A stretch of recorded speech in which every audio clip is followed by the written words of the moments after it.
পথে কন্টেইনার পরিবহন বন্ধ থাকায় তৈরি হয়েছে কমলাপুরের আইসিডিগামী কন্টেইনারের জট। দ্রুত এই পথে পরিবহন কার্যক্রম চালু না হলে বন্দরের অপসারণ কার্যক্রমে বিরূপ প্রভাব পড়তে পারে বলে মনে করছেন সংশ্লিষ্টরা। এ বিষয়ে আরও জানাতে আমাদের সঙ্গে চট্টগ্রাম থেকে যুক্ত হয়েছেন হাজেরা শিউলি। শিউলি, জানাবেন যে কবে নাগাদ রেলপথে কন্টেইনার পরিবহন কার্যক্রম স্বাভাবিক হতে পারে? চট্টগ্রাম বন্দরে কমলাপুর আইসিডিগামী যেসব কন্টেনার নামানো হয় জাহাজ থেকে, সেগুলোর জন্য ধারণ ক্ষমতা রয়েছে সর্বোচ্চ ১,৫০০ টিউএস। সেটি এবং আমদানি এবং রফতানি কন্টেনার রাখার যে জায়গা, সেটির ধারণ ক্ষমতা।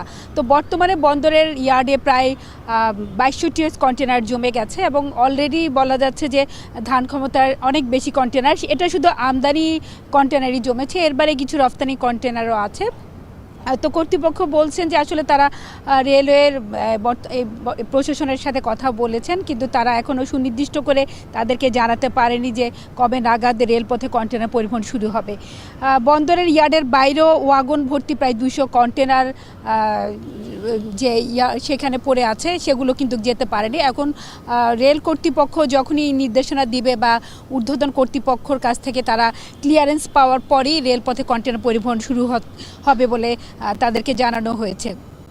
তো তারা আশা করছেন হয়তো দুদিনের মধ্যে হয়তো রেলপথে কন্টেনার পরিবহন শুরু হতে পারে। না হয় যেসব কন্টেনার নতুন করে যেসব জাহাজ আসবে আইসিডিগামী কন্টেনার নিয়ে, সেগুলো রাখার জায়গা সেগুলো রাখতেও তাদের সমস্যা হবে। এর বাইরে কিন্তু বর্তমানে চট্টগ্রাম বন্দরে কিন্তু এখনও প্রায় ৪০,০০০-এর বেশি টিউএস কন্টেনার জমে আছে।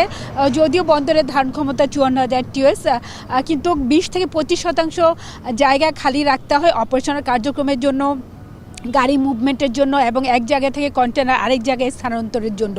তো সব মিলিয়ে গতকাল থেকে ডেলিভারি পরিস্থিতি কিছুটা স্বাভাবিক হয়েছে সড়ক পথে, এবং ঢাকা থেকেও রফতানি কন্টেনার নিয়ে আসছে বিভিন্ন ডিপোতে। এর বাইরে বন্দর থেকেও ডেলিভারি হচ্ছে এবং গত ২৪ ঘন্টায় প্রায় ২,৫০০ টিউএস কন্টেনার ডেলিভারি হয়েছে বলে বন্দর কর্তৃপক্ষ জানিয়েছে। এবং এক্ষেত্রে সড়ক পথে নিরাপত্তা নিশ্চিত হলে ডেলিভারি পরিমাণ আরও বাড়বে বলে তার আশা ব্যক্ত।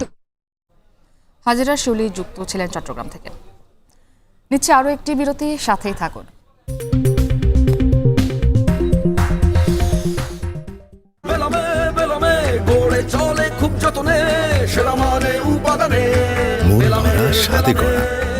নিউজিল্যান্ডের এক্সেলেন্স ইন কোয়ালিটি।